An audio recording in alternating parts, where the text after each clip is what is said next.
Olá, queridos, a paz do Senhor. Esse é o seu ADEC TV e você está no quadro Lições Bíblicas. Hoje estudaremos a lição de número 8, que tem como tema o avivamento espiritual no mundo.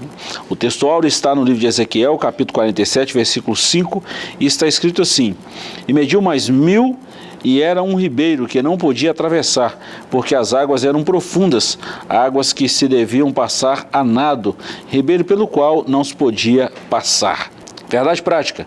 Somente por intermédio do movimento do Espírito Santo, o mundo pode experimentar o verdadeiro avivamento espiritual. A nossa leitura bíblica em classe está em Ezequiel, capítulo 37, versículos 7 a 10, e ainda no livro de Ezequiel, capítulo 47, versículos 1 a 5, e depois o versículo de número 9. A nossa lição de hoje ela tem alguns objetivos. Primeiro, explicar o avivamento no tempo de Ezequiel. Segundo, identificar os grandes avivamentos no mundo. E terceiro, mostrar que os avivamentos mudam o rumo da história. Comigo mais uma vez, professor Joás. Nós estamos na lição de número 8, estamos falando sobre o avivamento espiritual no mundo. A lição de semana que vem, avivamento espiritual no Brasil.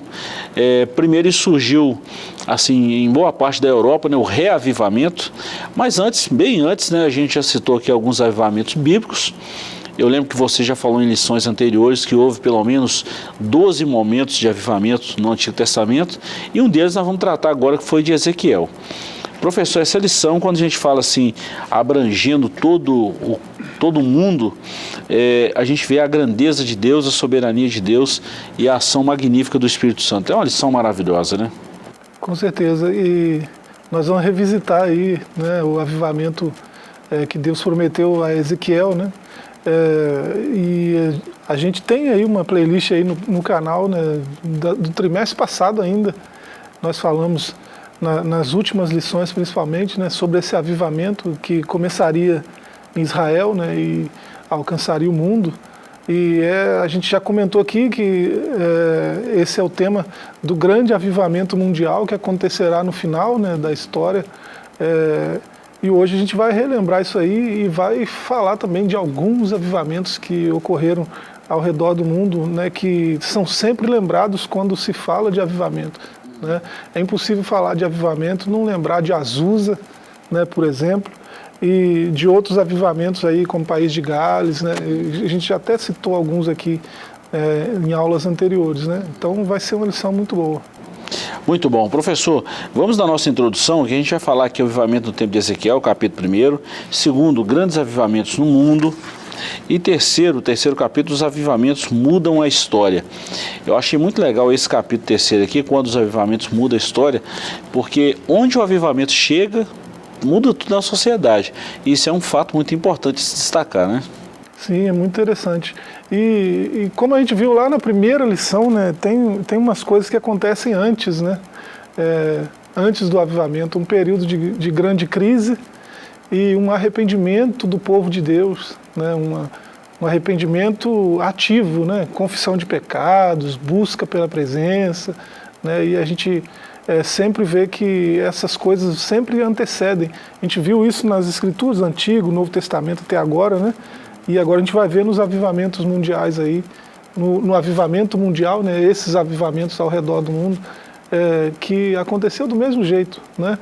Uma crise se instaura e o povo de Deus busca a Deus arrependido, confessando pecados, né, e buscando ativamente a face de Deus, e aí o avivamento vem.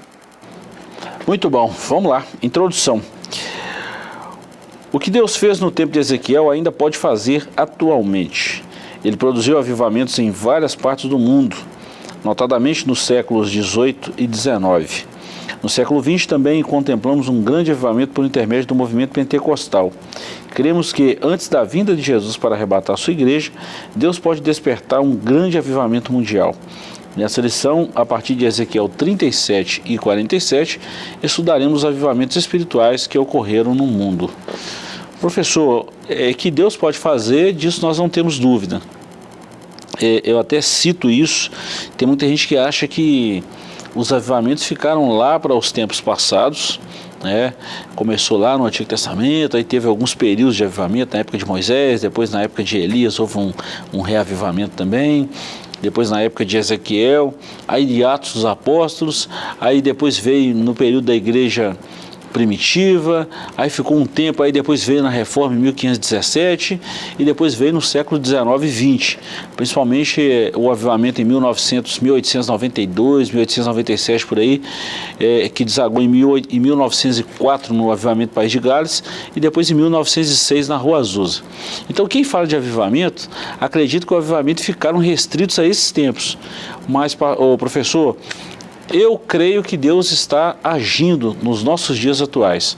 Pode não ser em todo mundo, mas em muitos lugares específicos Deus tem trabalhado de uma forma extraordinária. Esse avivamento não deixou de acontecer e não parou, não cessou. Com certeza. Deus sempre contou com servos avivados, né? Pessoas individualmente avivadas, né? É uma frase estranha para se dizer, né? Eu creio até que avivamento sempre tem mais de uma pessoa envolvida, mas fato é que Deus sempre contou com pessoas específicas, né, em todo o tempo da história, né?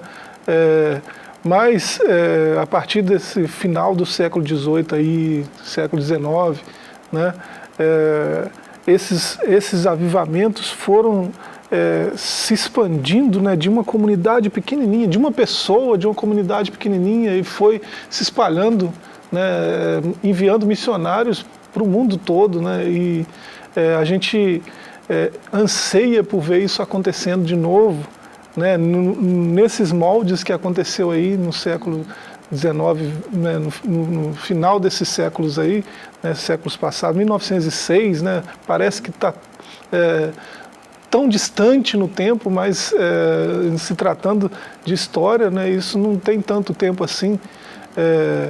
E um avivamento daquele nível a gente não vê acontecer hoje, mas a gente vê comunidades de fé avivadas ao redor de todo mundo.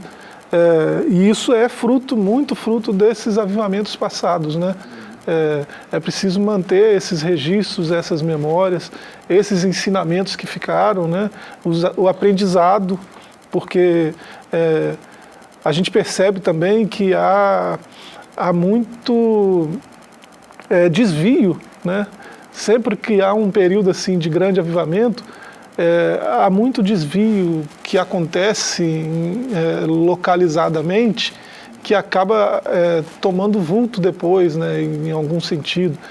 Então, isso deixa um aprendizado também, né? O avivamento que é produzido por Deus, né, ele vai ser sempre da mesma forma, né? Vai acontecer sempre do mesmo jeito, né? Trazendo mais vida, trazendo arrependimento, enchendo de amor, né, a comunidade que está provando desse avivamento.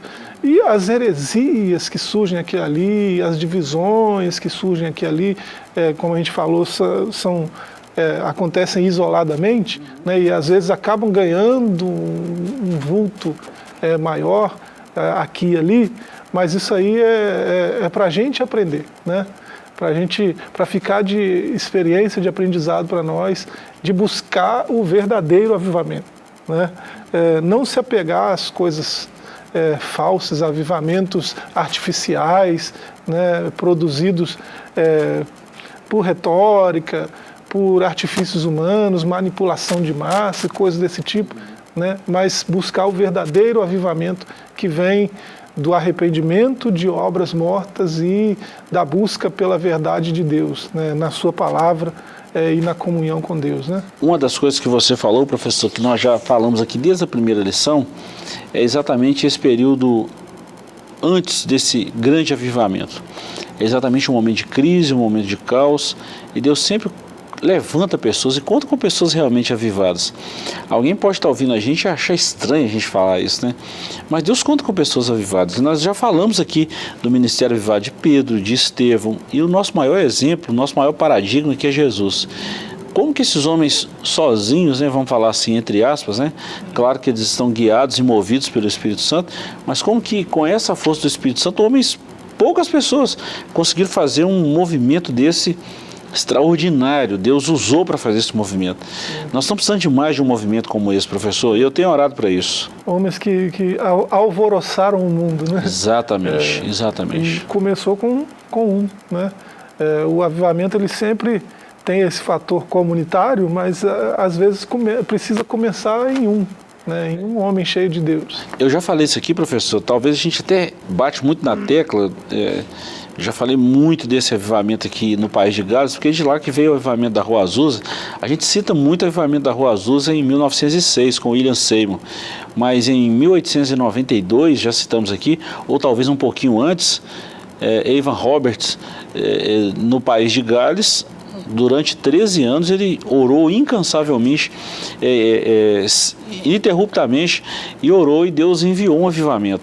Um país aí na época, em 1904, aí de pouco mais de 1 milhão de pessoas, foram mais de 100 mil pessoas salvas. Olha que interessante, 10% da população, sem contar muitos pedidos de perdão, muitas reconciliações, muitos cultos de oração que duravam 72 horas, mas começou com um. E esse é um aspecto interessante do avivamento, né? Produzir esse movimento em direção ao outro, né? Esse movimento de amor pelo outro, pelo próximo, né? Que já estava previsto lá em Levítico 19, né?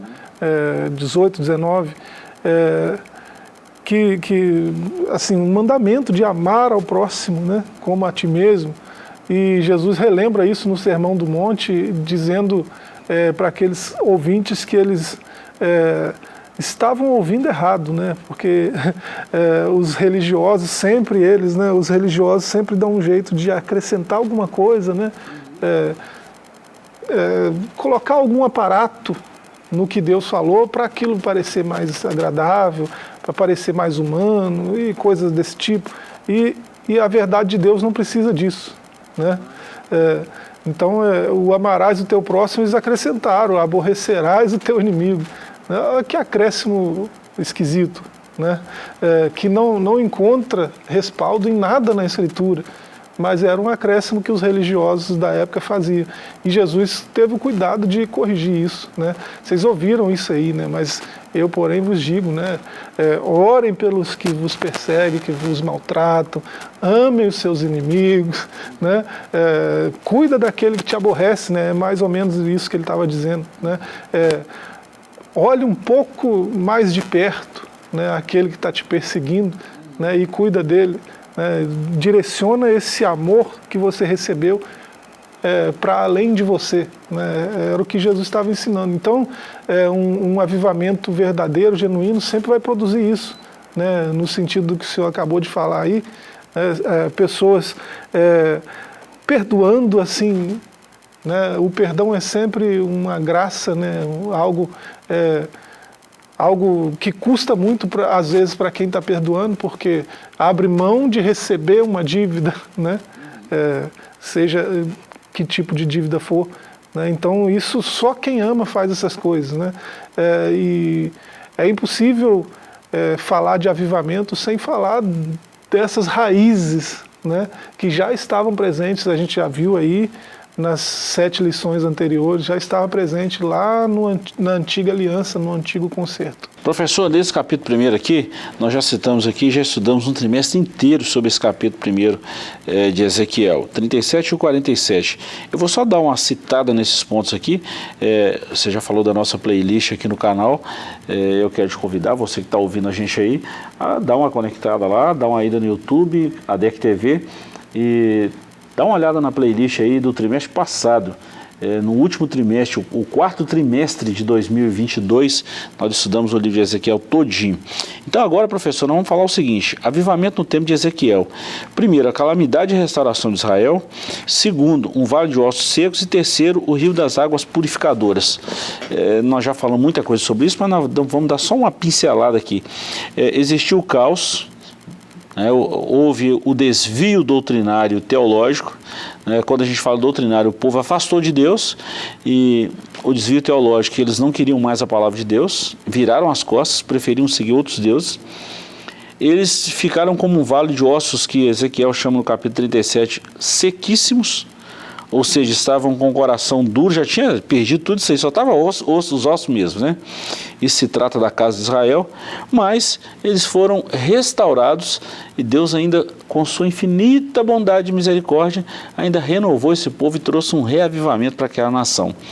Não tem dúvida nisso aqui da ação de Deus, mas nós já vimos aqui que primeiro estava a crise, o caos estava instaurado, aí veio Deus na sua forma pedagógica de ensino, traz esse povo de novo para os trilhos, esse povo se reergue, levanta a cabeça, olha para Deus e Deus dá um reavivamento e a nação é restaurada por completo. É interessantíssimo isso aqui, né? É tudo fruto do Espírito Santo, não tem dúvida. E foi muito bom a gente ter passado um trimestre inteiro estudando Ezequiel, né? Que um leitor desavisado, né? Ou alguém que está ouvindo essa conversa aqui agora, né? Pode pensar que, poxa vida, mas Deus foi injusto, foi carrasco, pô, para que fazer isso? Não é o povo dele, o povo que ele ama, né? Mas a gente viu ao longo de 3 meses, né? O livro de Ezequiel todo, e a gente viu que o povo de Deus se afastou, houve uma apostasia generalizada, né? Ofenderam a Deus, ofenderam a honra de Deus, abandonaram a Deus. Então houve uma série de fatores, né, que levaram Deus a se afastar, né? Retirar a sua glória do templo e se afastar. E aí a gente vê o que isso gerou, né? A gente vê, foi no ano 605, né, antes de Cristo, uma primeira leva aí, foram jovens sábios, né, jovens nobres, onde foi Daniel e seus amigos ali, né? Depois, no ano 597, foi a segunda leva, mais de 10 mil judeus, né, foram levados para a Babilônia, e Ezequiel possivelmente foi nessa segunda leva aí, e no final, né, 586, 85 a.C., Jerusalém é destruída mesmo, como um todo, né, é empilhada lá, o templo é todo destruído também, os utensílios levados e aquela coisa toda, né, e aí veio a crise mesmo, se instaurou de fato sobre toda aquela nação, né, e no meio desse cenário todo, Deus usa pessoas lá e cá, né, lá em Jerusalém, lá aqui na Babilônia, e Deus usa profetas, pessoas, homens avivados, né? A gente vê nesses cenários aí, Daniel, Ezequiel, a gente vê esses homens cheios de Deus, com a palavra de Deus de esperança, né? De um avivamento que virá, né? O cenário é de desolação, mas quando esse povo se arrepender, aí o avivamento vai chegar, né? E essa é a esperança que nós também temos, né? O nosso cenário também não é dos melhores, né?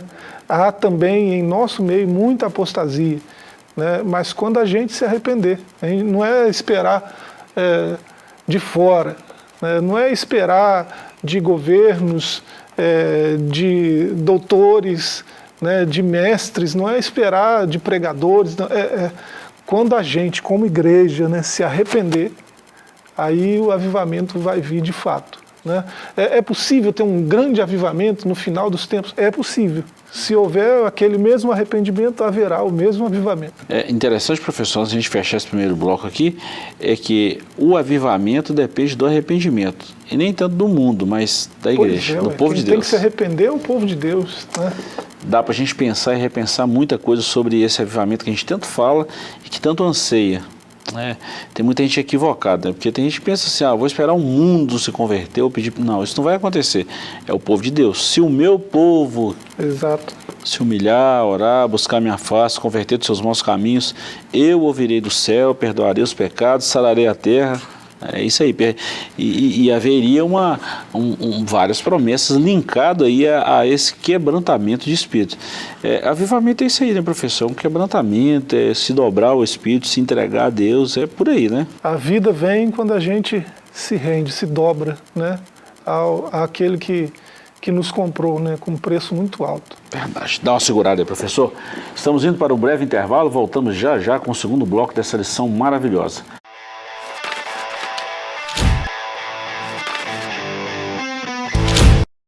Estamos de volta com o seu ADEC TV, hoje no quadro Lições Bíblicas.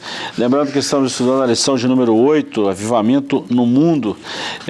Esse avivamento, nós começamos aí falando aí do profeta Ezequiel, capítulo 37 ou 47. Esse avivamento é espiritual e tem uma contrapartida, que é o povo de Deus buscando pedido de perdão, buscando um conserto, uma reconciliação com o Senhor. É muito interessante quando a gente lembra desses fatos e faz essa citação. Professor, nós encerramos o primeiro bloco falando aí desse avivamento no tempo de Ezequiel. A sinopse do capítulo 1 aqui: o vale de ossos secos e as águas purificadoras são duas imagens que revelam como Deus pode enviar ou avivar o avivamento ao seu povo. É muito interessante quando a gente fala disso. Nesse capítulo 2 agora nós vamos falar sobre os grandes avivamentos no mundo. Nesse tópico aqui nós vamos citar 3 tópicos aqui também. Na Europa, depois nós vamos falar nos Estados Unidos e raízes do avivamento pentecostal, aqui bem no início do ano de 1900, início do século 20, né? Vamos lá, na Europa, houve períodos em que o continente europeu estava em situação idêntica do povo de Israel no contexto das profecias de Ezequiel 37 e 47. Pela misericórdia divina, não tardou Deus usar pessoas cheias do Espírito Santo para clamarem e perseverarem por um avivamento espiritual. O Senhor queria avivar o velho continente. Isso começou na Alemanha por volta de 1782, depois na Inglaterra na volta 1722, depois na Inglaterra por volta de 1740, John e Charles Wesley, George Wycliffe e outros mais. Depois, em 1904, já citei aqui, né, no país de Gales, Evan Roberts, um adolescente de 13 anos, reuniu seus colegas e falou de uma visão que recebeu de Deus num domingo, depois de um seminário, e esse foi em 1904, 1905. Então, professor, bem no início aqui na Europa, hoje eu falo isso como estudante da teologia e aprendiz, eterno aprendiz, né? Nós vamos ser sempre aprendiz, mas o melhor conteúdo que a gente tem hoje de teologia, eu falo sem sombra de dúvida, que foram dos alemães, foram dos europeus. Eu citei os alemães aqui porque tem muito conteúdo aqui bom dos alemães, mas tem muito conteúdo. Zinzendorf, né? Um camarada sensacional, né? E se falar da Inglaterra, então, né, os irmãos Wesley aí, o avivamento wesleyano aí nos anos 1700, né? No começo até o final dos anos 1700, 1701 até 1790, aqueles homens aplicados, olha como foi, né? Homens aplicados à Escritura, daí que veio a herança metodista, né? Porque eles eram metódicos no estudo devocional da Escritura, né? No estudo da palavra. Então a teologia metódica no sentido de estar constantemente, ativamente buscando a verdade de Deus, né? A verdade da palavra.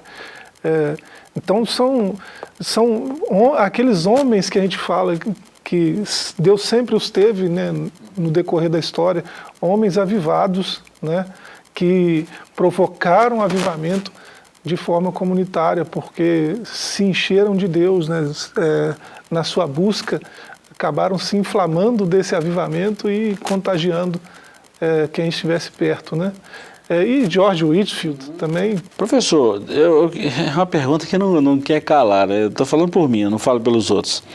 Você já imaginou se a gente conseguisse uma máquina do tempo e falasse assim, vamos voltar no tempo, ou se não, pegar os irmãos Wesley e trazer para os nossos dias de hoje? Como é que seria isso, hein? Você consegue imaginar isso? Eu ia querer ouvir uma pregação do Whitefield lá, né? No meio da rua ali mesmo, ouvindo um grande homem de Deus com uma sabedoria da palavra incrível, né? E hoje a gente tem tanta coisa, né? Tem revelações aí do âmago, né, da pessoa, mas a gente não vê tanto a verdade de Deus à tona, né, como se via nessas épocas aí, porque partia de busca sincera mesmo por Deus, né? Não busca de conhecimento, mas busca de Deus, né? Então aí esse conhecimento todo que eles tinham, essa sabedoria toda que eles tinham, era fruto do avivamento, né? Da vida avivada que eles viveram. Isso não é desfazer também da teologia, né? Pode parecer isso, né? Imagina se nós, professores de teologia, iríamos desfazer do estudo teológico. Não é isso. Mas uma coisa não deve estar desassociada da outra, né?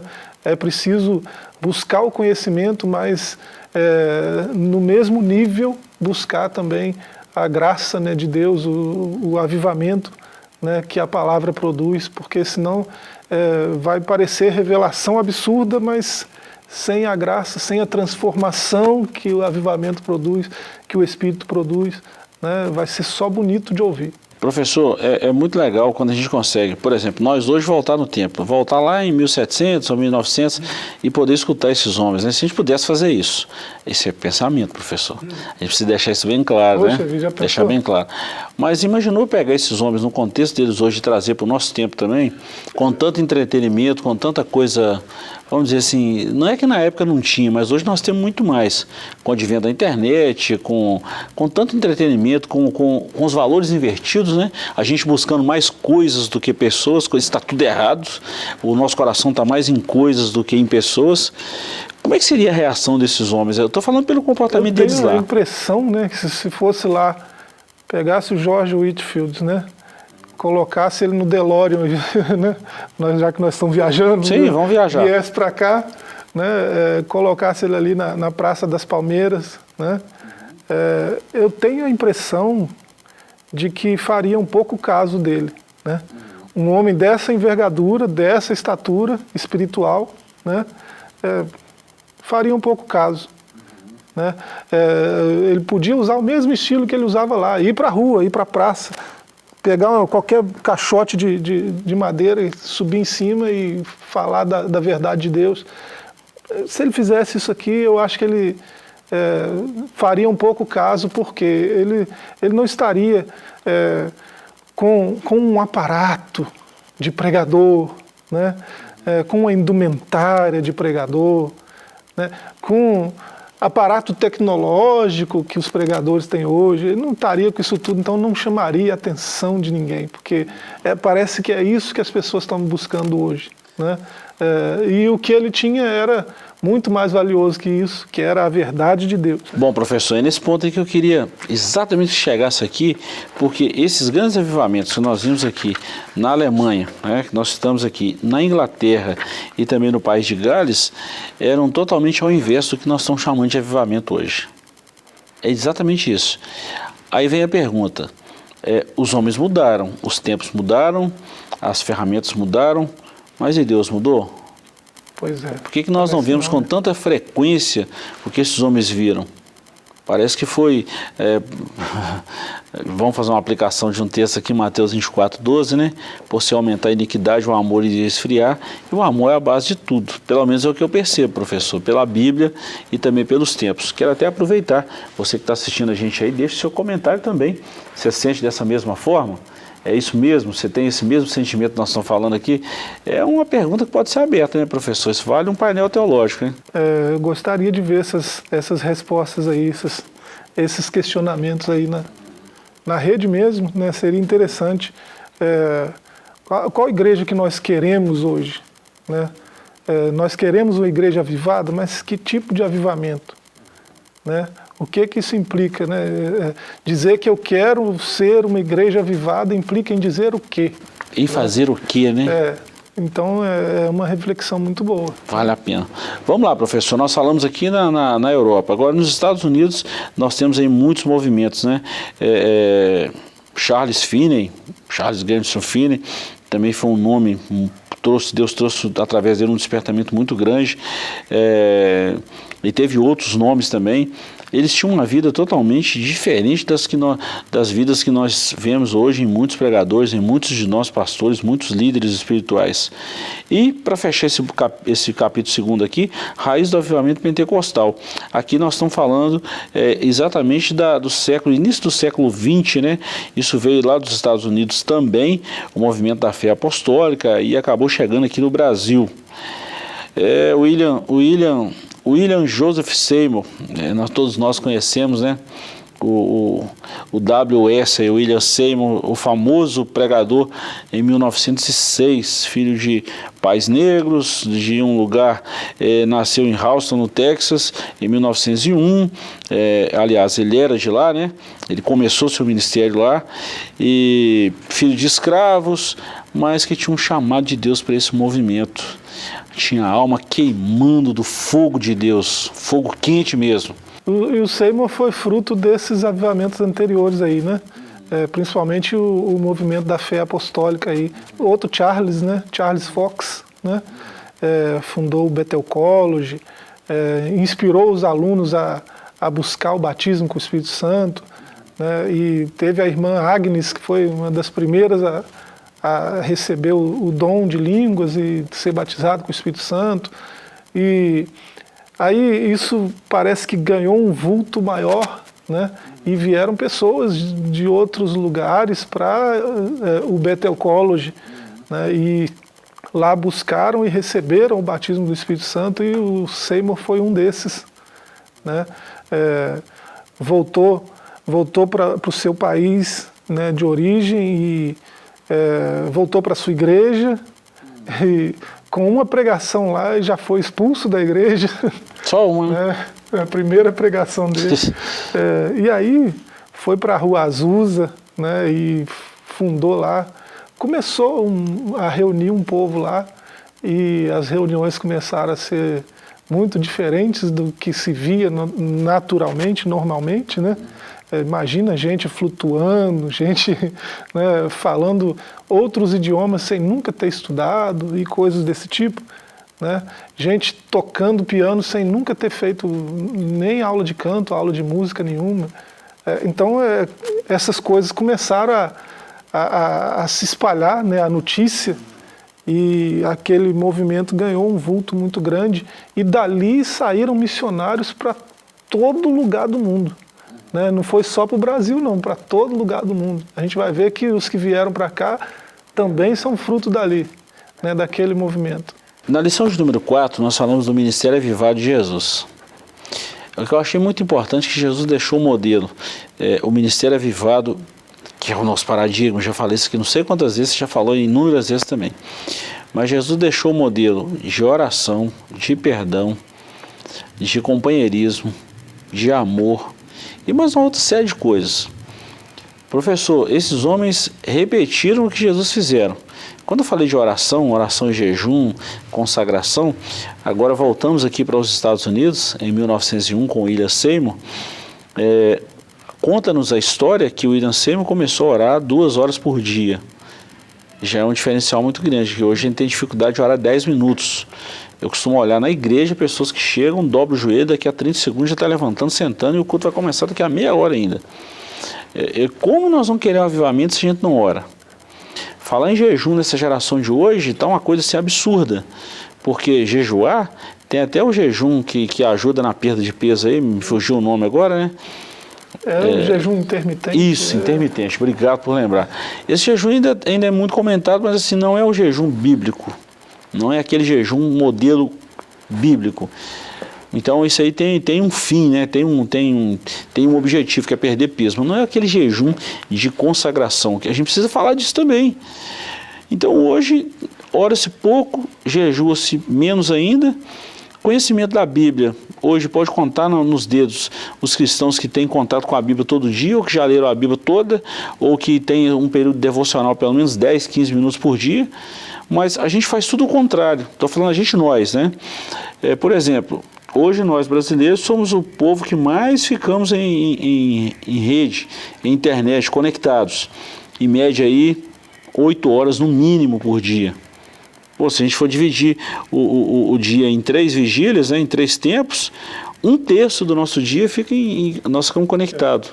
Aí um outro terço a gente está trabalhando, e o outro terço, teoricamente, tem um outro entretenimento, ou quando lembra de dormir.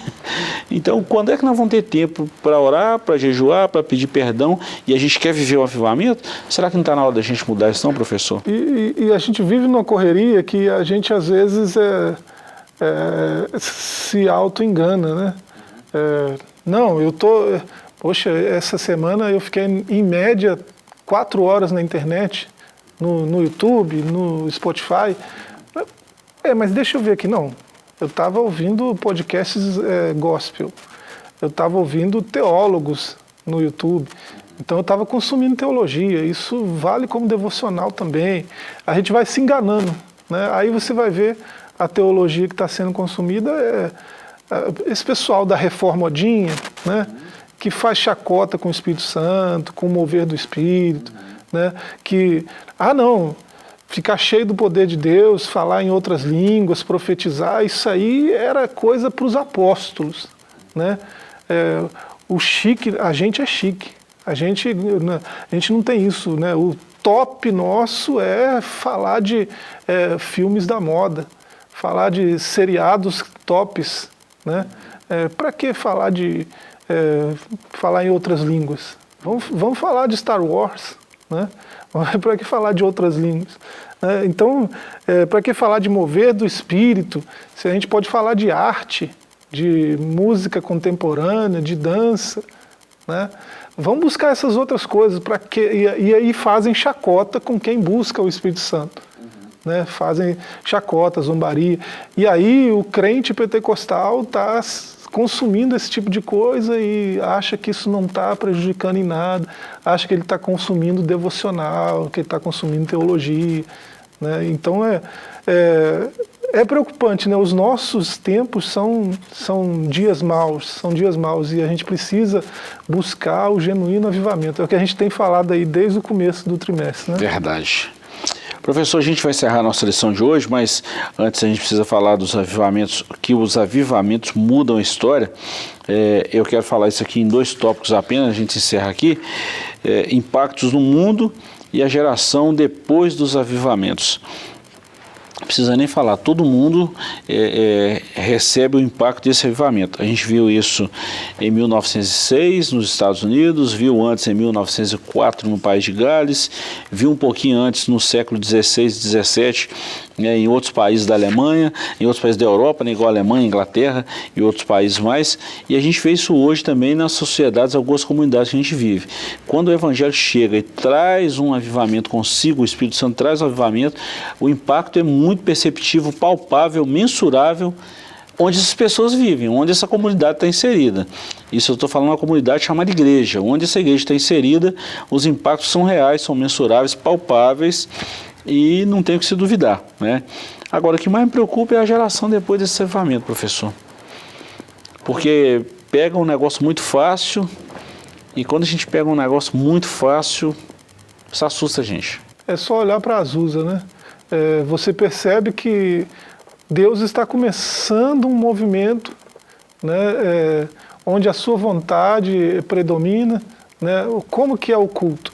Não, o culto tem que começar às 6 e terminar 8. Não é 8 e 3, 8 e 8. É 8. Né? Aí o Espírito Santo, não, eu quero terminar 11. Começar às 6 e terminar meia-noite. Aí em Azusa isso acontecia. Se o Espírito Santo quisesse levar o culto até meia-noite, podia, não tinha problema. Né? E as pessoas ficavam lá, cheias do Espírito Santo até meia-noite. Né? Hoje isso é possível. O Espírito tem essa liberdade hoje nas nossas igrejas. Né? Então, ali, negros, num contexto 1906, né? Num contexto de segregação, em todo lugar, no mercado, no cinema, na padaria, no trabalho, no metrô, tem o lugar do branco e o lugar do negro. Não, mas aqui o Espírito Santo tem liberdade. Então, se ele quiser usar branco, ele usa. Se ele quiser usar negro, ele usa. Então, os negros e os brancos são cheios do Espírito Santo. Aqui no Azusa Street 366, né? Então, o Espírito tinha plena liberdade. Criança não tem voz no culto. Né? Criança não devia nem estar no culto, devia estar, né? Porque estar no nosso culto incomoda a gente, né? Atrapalha a gente cultuar. Né? Mas lá não. Se Deus quiser usar uma criança, ele enche do Espírito Santo, a criança vai lá, profetiza, né? E ministra, e não tem... aqui quem manda é Deus. Né? Era assim na Rua Azusa. Né? Será que a gente teria condições de viver uma liturgia dessa? Será que a gente diria sim para o Espírito Santo se ele quisesse agir dessa maneira no nosso meio agora, hoje? Né? Será que a gente não, a gente mesmo não impõe resistência ao agir do Espírito hoje? Né? Ou ele teria essa mesma liberdade? Né? Porque tinha essa mesma liberdade. Professor, boa pergunta que nós vamos tratar dela na próxima lição aqui no Brasil, nos dias atuais. Guarda essa pergunta e vamos falar sobre isso. Mas a gente pode perguntar isso para os nossos irmãos, amigos que sempre nos acompanham, né? Essa pergunta pode ser estendida a eles, né? Será que o Espírito Santo tem liberdade na comunidade que nós congregamos, que nós vivemos? É uma boa pergunta para se falar do avivamento, né? É isso. Pois é. Encerramos aqui a nossa lição de hoje. Deus te abençoe. Voltaremos com a nossa próxima lição na semana que vem, se o Senhor nos permitir.